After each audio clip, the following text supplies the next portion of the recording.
In this video, we'll look at composite functions, domain and range. The first question is the easier of the two. It asks, what's the domain and range of a function where it's f at g at x, where f at x is x squared, and g at x is the square root of x. To find the domain of a composite function like this, we start with the inner function's domain. What's the domain of g at x? The domain of g at x is whatever the domain of the square root x is, which is, please watch videos on the parent function of square root, because you should know the domain of square root x is an element of R, such that x has to be greater than 0. The short reason is you can't square root anything smaller than 0, you'd be square rooting a negative, which is undefined for real numbers. So now let's do the range of g at x. We know its domain, and I'll come back to why we're doing all this in a bit.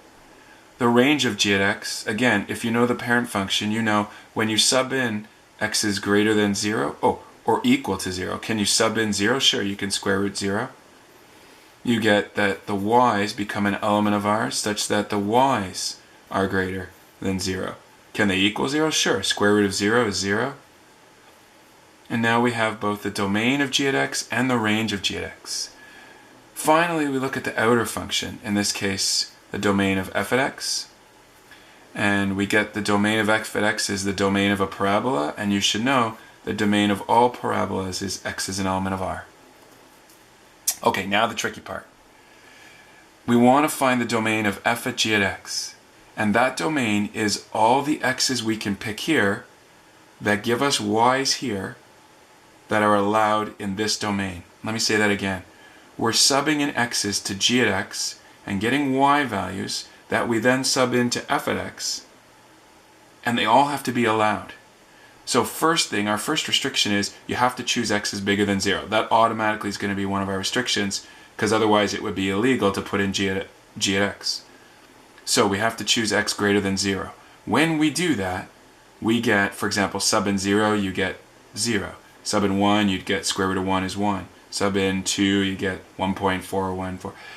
All those, 0, 1, 4.414, these y values, when you sub in your results into f at x, are they okay? Yeah, absolutely. You can take f at x at 0 and f at x at 1. Let's try another value. For example, 4. So sub in x equals 4 here. What's the square root of 4? 2. It produces a y of 2. Is a y of 2 allowed in x squared? Of course, 2 squared is 4. Since this has no restrictions, all these y's are allowed, which means we can take any x's that are allowed in g at x. So all that's to say, so the domain of f at g at x is just x is an element of R such that x can be greater than or equal to 0. All those x's produced y's that were allowed in f at x. But the story gets more complicated for the second question. F at x is a reciprocal function, 1 over x minus 5, x plus 3, and g at x is the log of x minus 2. So we'll start with g at x again. The domain of g at x. What can g at x be? Well, it can be any x is an element of R, but with restrictions. Logarithms can't be negative and they can't be 0. So to sub in here and not get 0 and not get a negative, we need x's that are bigger than 2. You can't equal 2 because if you subbed in 2 here, you'd be getting 2 take away 2, which is 0. And you can't log 0. It's undefined. So that's our restriction for the domain of g at x. Now our range of g at x. When we sub those x's greater than 2 into g of x, we get y's are an element of R such that, what happens when you sub into this log equation? You sub into something that's bigger than 2, like 2 point something, you'll get a very, very small number. But that small number, in fact there's no restrictions. You'll get a very, very small number. In fact, you'll get tiny negative numbers. We could even check if you wanted to see, sub in something just a little bit bigger than 2. Like, for example, what's the log of, well, sub in 2.001 minus 2, and we get negative 3. And if we subbed in more decimals, we get negative numbers. You'll see the logarithm, or just think of the logarithm parent function, the range is always y is an element of r. All those y's are possible, though you have to use big decimals like 2.000000001 to start getting some of those bigger negatives. Okay, what's the outer domain? The outer domain is the domain of f at x, which is a reciprocal function that allows all x values, element of r, except where your vertical asymptotes are, which is where the denominator would be 0. What would make this denominator 0? Subbing in a 5 or a negative 3. So we write in numerical order, x cannot equal negative 3, and x cannot equal 5. Okay.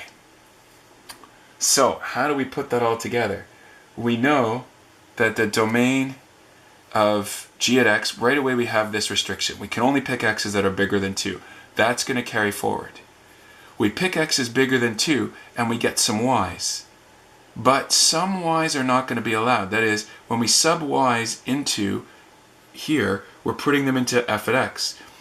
And we need to pick y's such that we don't get negative 3, because negative 3 is not allowed.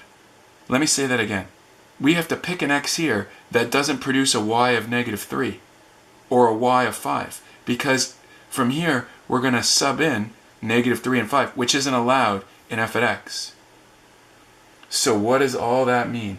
It means we have to make sure our g at x, I'll write that down here, g at x is log x minus 2.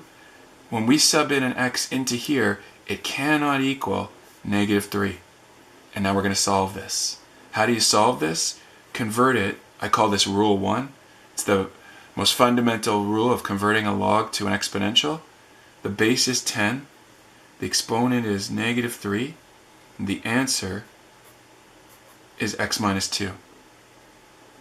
And now we're going to add 2 both sides. X cannot equal. What's 10 to the power? You probably can do this in your head. What's 10 to the power of negative 3?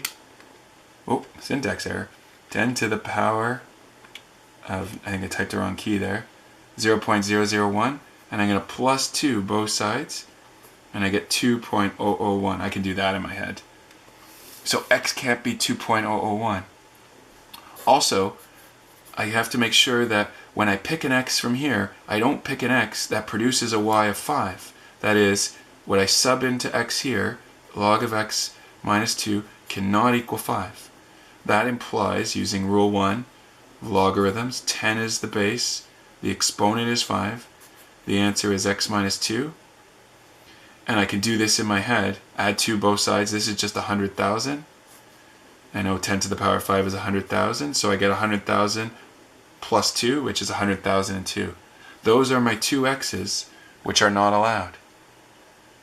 And so, hey, don't believe me? Check it on your calculator. Look, I'll show you on this thing. Let's write down what this function would have looked like. Here's a quick check. Let's see what f at g at x looks like. F at g at x is g at x equals, and now I want to sub in g at x into the x here. So that's f, but in this bracket I have x minus 5. Now that's log of x minus 2 take away 5. And I have log of x minus 2 plus 3. Okay, look what happens. Try to sub in here for log of x minus 2 take away 5. What happens when you sub in 100,002? Watch. I'm going to go log of 100,002 take away 2, and I get 5. Take away 5, I'd be dividing by 0. See, I got one of the right restrictions. Look at this other one, the 2.001. That's for this one.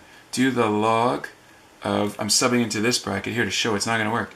Log of 2.001 take away 2, and I get negative 3. What's negative 3 plus 3? 0. And so these x's are not allowed, because then you'd be subbing them into f at x and getting undefined. And so these are 2 more restrictions. So I have this original restriction, x's I can't pick, plus these 2 x's, because they give me undefined x's for f at x. So here it is. The domain of f at g at x is, all right, d equals, x is an element of R, such that x has to be greater than 2, and you can't pick x's that are going to give you bad y values, which in this case are 2.001, comma, and 102,000. And we've done it. We found the domain and range of two easy functions and two much more difficult functions by looking at what's the domain of g at x, what's the range of g at x, what's the domain of f at x, and making sure for both we pick x's that give us y's that are allowed in f at x.